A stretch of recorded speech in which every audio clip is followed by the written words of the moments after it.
Yeah, guys, welcome back to Versus with me, Franjo, where finally the eternal question will be answered. Who would win between a team full of N'Golo Kantés, a team full of Michael Essiens, and a team full of Claude Makélélés? That's right, we are doing our second triple threat league. Let's show you this bloody league, because I'm excited. I'm excited about it.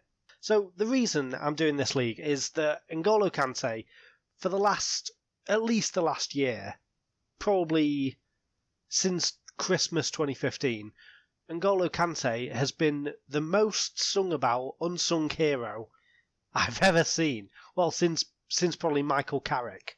In my opinion, Football Manager doesn't really do justice to what he does in real life.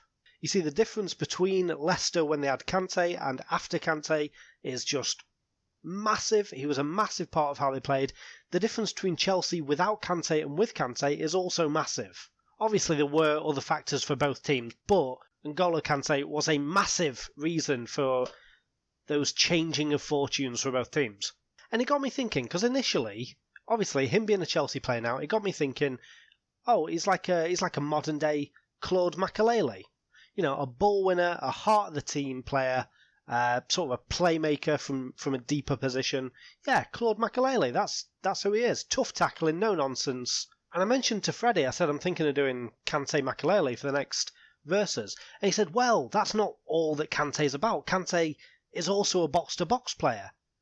I said, yeah, that's a fair point. Kanté isn't just your ball-winning midfielder. He's not just going to win the ball off the opposition and give it to one of his teammates and just forget about it, go back to his deep role. He's more than that. He goes forward, he gets involved with attacks, he gets involved with build-up play.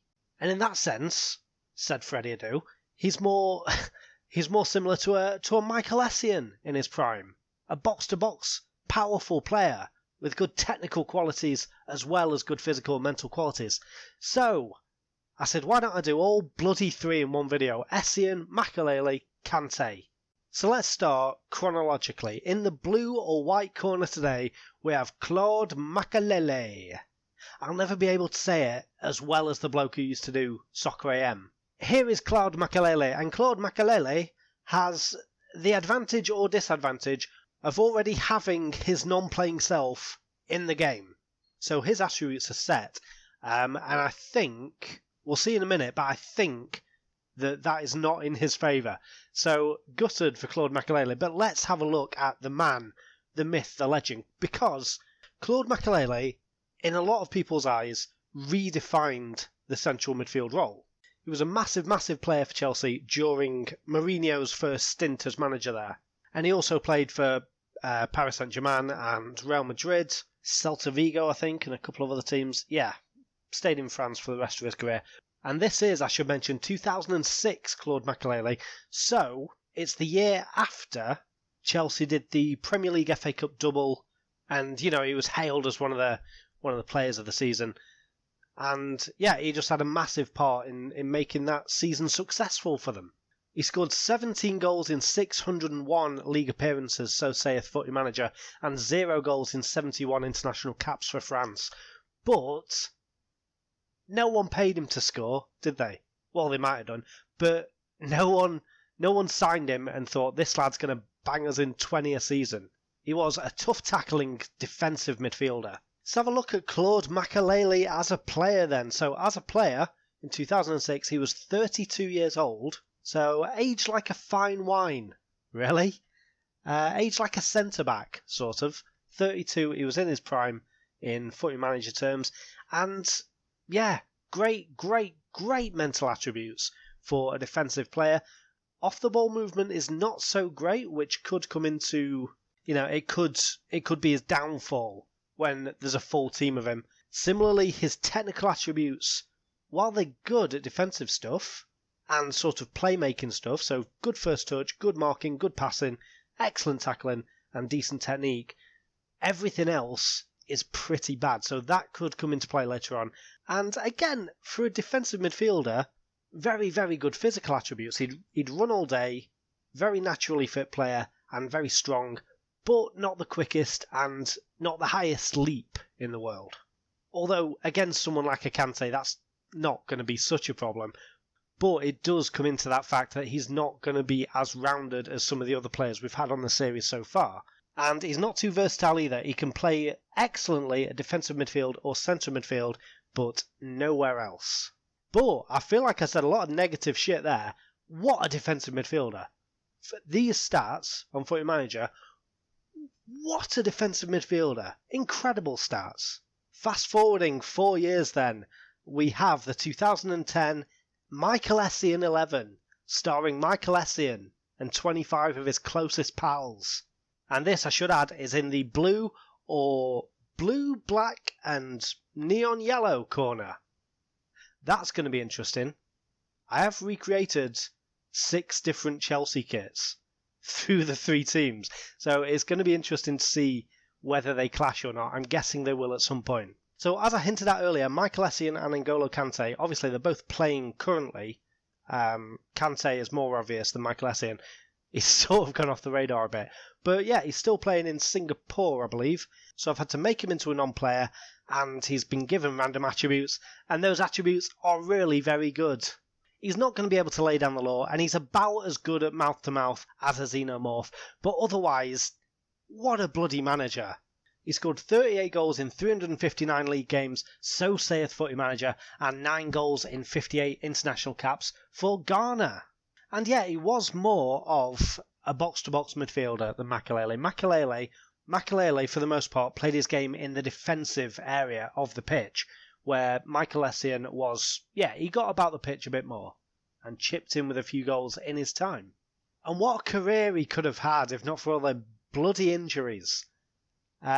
This is Michael Essiens, the player, as he was in 2009-2010 season. And let's start off on the least impressive column, the technicals, which are bloody good. They're bloody good technicals. He's a brilliant tackler, not quite as good as Makélélés or I think Kanté. Great technique, great marking, decent passing, great first touch, and decent crossing. So he can dribble and cross a bit. He's more capable than Makélélés of taking long shots. And he scored a couple of belters in his time. Then let's move on to... I mean, these are equally impressive. Fuck! Look, just look! The mental attributes and the physical attributes are just bloody incredible. What more could you ask for in a central midfielder? I mean, yeah, he could have a little bit more flair, but he didn't need it. He didn't need flair. He was a powerful enough player. And he was a smart player, and he could get about well. Largely with thanks to these physical attributes as well. He was fast as fuck, strong as fuck, he had great natural fitness levels, and he could run all bloody day. Which is going to be a theme in this episode, I'm starting to realise. You'll get no players starting to tire after 75 minutes between these 3 players. They're going to be running all day. Michael Essiens also is way more versatile than Claude Makélélés. He can sort of play on the left of midfield as a number 10, a right winger, a right midfielder, a right back, or a centre back. So yeah, very versatile.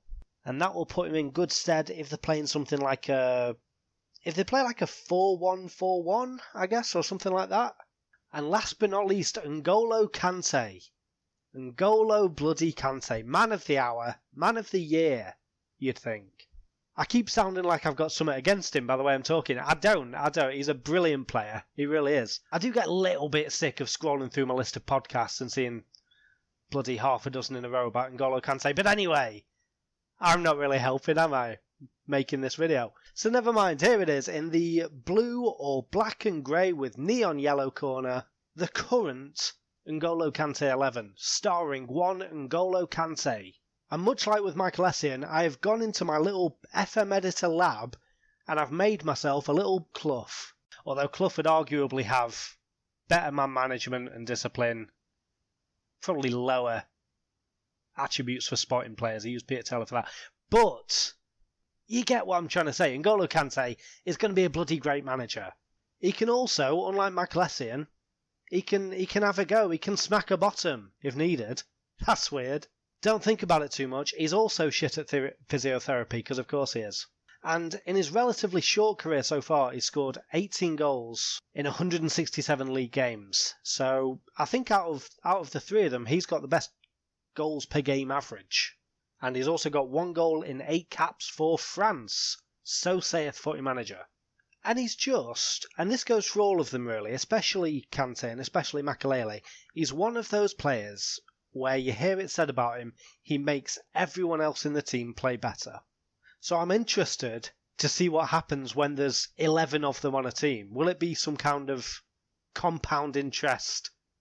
Does it stack where all 11 players each make each other that little bit better? So they're all on current abilities of about 250, which is impossible for those who don't know. Anyway, let's have a proper look at him. N'Golo Kanté, 25 years old, great at tackling, good technique and passing, good dribbling. His marking is surprisingly low. Didn't expect that.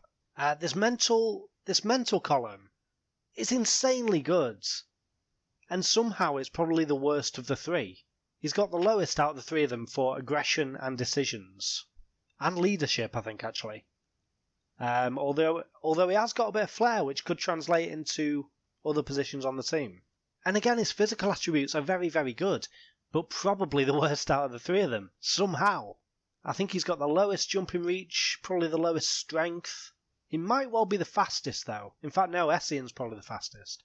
I was thinking before I did this is probably going to be very unfair, because I think Kanté, out of the three of them at the minute, I can't look back over several Footy Managers and see when was Kanté at his prime. Because bloody hell, he might even not have hit his prime yet. Imagine that. So yeah, I think he is the underdog. He is the very scrappy underdog. But I think that's a role that suits him. He was not a huge name when he came to Leicester. He was sort of plucked out of the French leagues by Steve Walsh and his crew. And it was brilliant for Leicester. Was one of the main driving forces behind that title push, that title win last year. And yeah, he's now at Chelsea, so he's got a long way to go in his career, and I think he'll only get better. Definitely after this season. In the next iteration of Footy Manager, his current ability is going to be up there with the best. Anyway, he is pretty versatile. He can play as defensive midfielder or central midfielder absolutely fine, just like the other two, and he can also play anywhere across midfield and anywhere across attacking midfield. I'd say out of the three of them, he's probably actually got the best technical attributes. Definitely better than Makélélés, possibly better than Essiens. And I mean better in the sense that he might not make a bad striker, and he might not make a bad centre-back, and he might not make a bad full-back. So yeah, it'll be interesting to see how he gets on. Wow, okay, so just had a quick glance at this screen. I'm still not sure how much stock I put into these odds, but I am interested to see who is the favourite. Essiens is the favourite, only just because Makélélés is just behind him. N'Golo Kanté, way behind. Absolutely way behind in terms of the odds. But let's ignore those and just get into the first match, which will be Essiens against Makélélés. So the Makélélés are going pretty much as standard as possible with this 4-2-3-1 wide.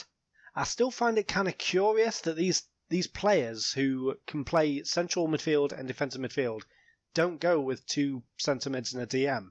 But, I guess out of the three, he's the one that's going to pose the least attacking threat, so he may as well chuck men forward. Michael Essiens is going 4-4-2. And it's interesting, I said something like a 4-1-4-1 might suit him. He's taken that defensive midfield, he's chucked it up front, and this team will largely be familiar. Pretty much everyone apart from the left back and the two strikers are in positions which they are comfortable with.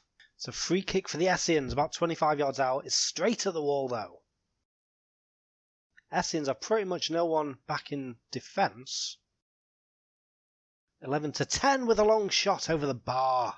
As we already mentioned though, he is not afraid of a pot shot, Michael Essiens. Oh, that Essiens 23 is in so much space. Another pot shot and it's wide.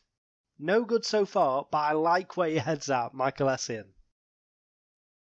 So we're 20 minutes in and the Makélélés 11 have made 11 fouls to Essiens 11's 2. But not a single team have had a shot on target between them. The Makélélés do have a corner. It's headed away at the near post by Essiens 6, and Essiens 23 is going to get that away. What can he do? Makélélés 15 spreads it out to Makélélés 10. They've got a good pass on them, the Makélélés. 5-10 to 25 to 5 again 20 with a little back heel to Makélélés 18. Now it's Makélélés 9.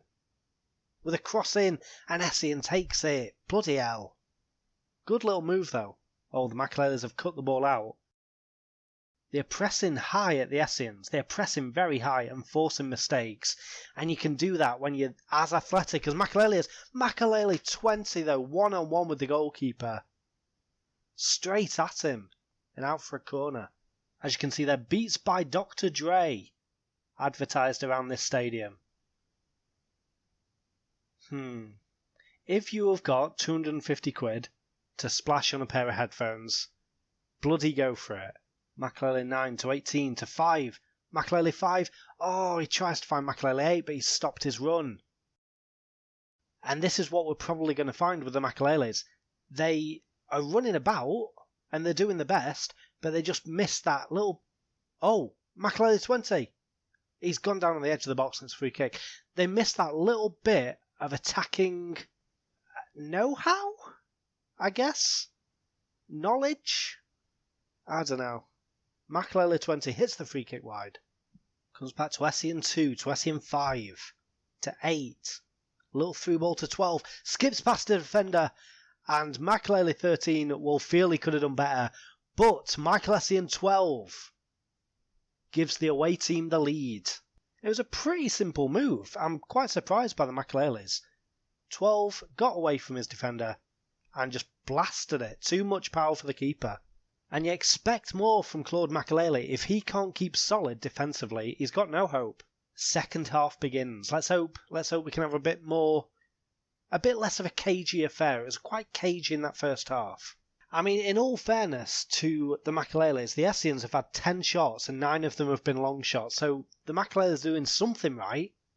The only problem is the one shot that wasn't a long shot went in the goal. Not great. And we've actually just got 10 minutes to go. The second half have just flown by.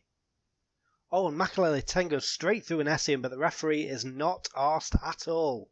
16 to 9 to 23. What can he do? Essiens 23. Oh, he puts it the wrong side of the post. And it's just wide, but not by much. I think the Makélélés keeper probably had it covered. And with a few seconds to go, I think that's all we're getting. I'll tell you what, the second half has just been nothing. That one shot on goal by the Essiens, but apart from that, yeah, no fight back from the Makélélés. And the match ends 1-0. And as it stands, the order is Essiens, Kantés, who has yet to play a game, and then Makélélés. But it's got to be said, in terms of your basic stats, it was a very even game. But I'd say the Essiens did deserve it. They had the better chances. They hit the woodwork once. That must have been that chance in the second half, actually. Must have been just off the foot of the post. They had 2 clear-cut chances, one of which was the goal, and they had 11 shots to Makélélés' 8. I am going to keep an eye on foul count, because I forgot to mention it in the Keane Vieira video, and a lot of people were very quick to point it out. The Makélélés fouled 32 times in that match to the Essiens' 10. I think the Essiens just had too much from them. In terms of attacking intent, they just had too much, and they overpowered them. And on a lot of occasions, the Essiens just had to hack them down, because they were faster. They were better going forward, getting into better positions. It is worth noting as well that disciplinary record has a say in deciding this league. I think it's if points, goal difference, goals for are all the same, all equal, then it comes down to disciplinary record. How many yellows and reds have you got? Anyway, the second match, the Essiens 11 again is up against the Kantés 11, making their debut in this competition.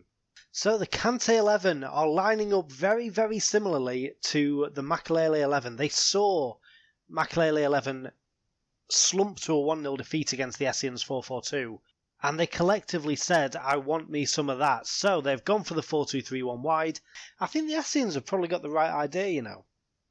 They've said, look, none of us are strikers, so let's stick 2 of us up front, and hopefully between us, we can bag a goal, which they did. What can these Essiens do? It's 19-11. Chips the ball forward and Kantés heads it away. Essiens heads it back. Kantés heads it back. Essiens heads it back. God, this is good football. Kantés 21. He's got 20 just next to him. He does find him. Kantés 20 to Kantés 3 to 12 to 20. What can they do? Fashion a chance. Come on. 24 to 20. God, this is a blistering move.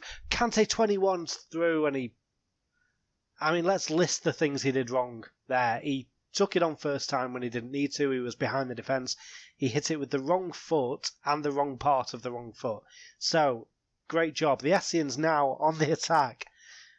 And not a single Essien back in defence. They're all in the Kanté half, with the exception of the goalkeeper. 7-11 to 19. This smells of a long shot. Oh no, it's a tackle by Kanté. And possibly a counter-attack. You know how much he loves to start counter-attacks. 14 with a great ball over the top, and Kanté 21 is through on goal. Oh, again it's a toe poke, and again it's wide to the left of goal. Essien's long ball forward, nodded down. Essien 24. See, this could be the difference, having a 2 in attack. But saying that, the Kantés win it back. And Kanté number 10 to 20. Well taken down. To 5. Can he find the guy on the left wing? He cannot. 10 to 20. Oh, it's a good ball through to Kanté 5. Kanté 5 scored! Essien 13 got a hand to it. But Kanté number 5. And you've got to give it to the Kantés. Kanté 5 was offside, in my opinion. It was definitely offside. But you've got to hand it to them. They're playing patient football. And then the lone striker just pulls away from the Essien centre-back, gets into a bit of space and has a crack at goal. That's twice that's happened. And it's once that it's paid off. And again, the Kantés are in possession, but they lose it quite quickly to the Essiens. Oh, and here comes the counter-attack. And Essien 19's in all sorts of space. He forces a save from Kanté 13. Not a particularly difficult one. 14 to 24. The Kantés would be happy, it seems, just to play in this little triangle until the clock runs out. And there is nothing wrong with that. I'm just not sure why it's showing me it. 24 to 21. Oh, Essien 15 goes in two-footed with one of the only, 2 animations in Footy Manager where you know it's a red card, and Essien 15 has been sent off, and it looks like the Kantés will get a much-needed 3 points, and they'll tie with the Essien 11 at the top of the league, but that's a good save by Kanté in the dying seconds of the game. And that's it. That's the end of the game, and it is 1-0 to the Kanté 11. So the Essien 11 had 19 shots there, 12 of which were long shots. They had 1 clear-cut chance to Kanté's 3. The Kanté 11 had 3 clear-cut chances and 4 shots. But this is very much a case of quality of chances over quantity of chances. And again, the Essien 11 playing fairly clean football, fouling 9 times to Kanté 11's 21. And so, we're in a weird situation where, going into the last game between Kanté 11 and Makélélés 11, top against bottom, anyone can win this bloody league. Even the Essien 11 could win this bloody league. If the Makélélés win 1-0, I believe it will come down to disciplinary record. And if the Essien 11 win that, then they will win the league despite not kicking a bloody ball. But yeah, this is an interesting situation. Let's see how this plays out. So we've got the 4-2-3-1 wide against the 4-2-3-1 wide. Both teams playing the same system as you'd expect. And the two managers having sort of a handshake.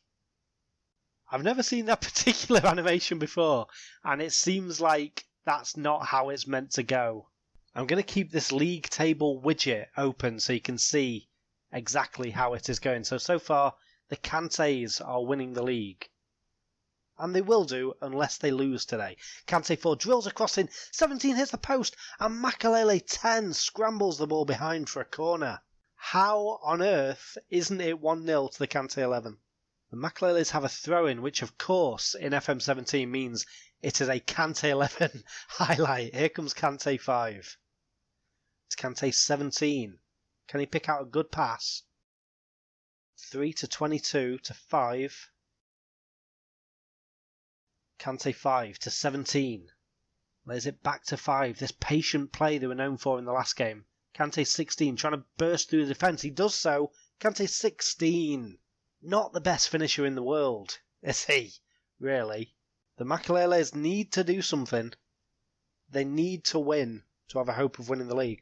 Makélélés 17 crosses it in, but it's taken by the Kanté keeper. I can't think of bad wordplay for the Kanté keeper, But how about the Makagole? The Makelele goalie is what I'm trying to get at. The Makagole. Doesn't work, does it? I'll keep thinking. Kanté 17 to Kanté 16. Oh, he's giving it away. Makelele 25. Makelele 5. Oh, it's a good ball. Makelele 10. Heads it inside for 23. What a goal. Makelele 23 on the volley from about 10 yards out. Beautiful strike. And with 50 minutes to go, we are absolutely all tied up, you'll see, in this top left-hand corner. Makelele 23. Such a great hit there. In fact, the Essiens 11 had someone sent off, didn't they? So I wonder if that league table is showing correctly, because they should not be top as it stands.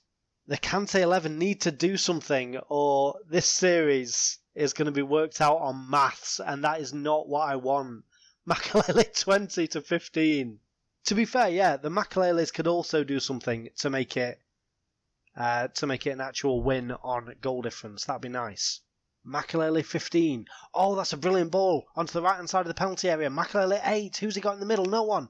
10, cross it in. It's deflected. The shot's blocked. 8 to 20. Oh, 20. I think he hit the bottom of the post and it went wide. And within 10 seconds, we will be at the nightmare scenario. I cannot stress that enough. There we go. Welcome to my nightmare. And in this game, both teams hit the woodwork. The Makelele 11 were the only ones to have a clear-cut chance. Barely any shots went on target. And both teams fouled quite a lot. 23 fouls to 20. Right now, let's defer to the rules section of my own bloody tournament that I made in the editor to find out who wins. Because it is showing at the minute that the Kanté 11 have won. Which, to be fair, sounds right to me. But it does say they've been chosen at random, so let's just make sure that this is right. Right, so the league sorting rules. Points are first, obviously. Goal difference, goals scored. Oh, no away goals. My bad. And disciplinary record. And yet, as we can clearly see from these stats, the Essiens 11 were the only team to have a red card. The Makelele 11 had 6 yellow cards. The Essiens 11 had 1. And so, fuck the league table that Footy Manager is showing me. I'm telling you definitively that out of these 3 bloody teams that each beat each other 1-0 because they're bastards. In 3rd place was the Claude Makélélés 11.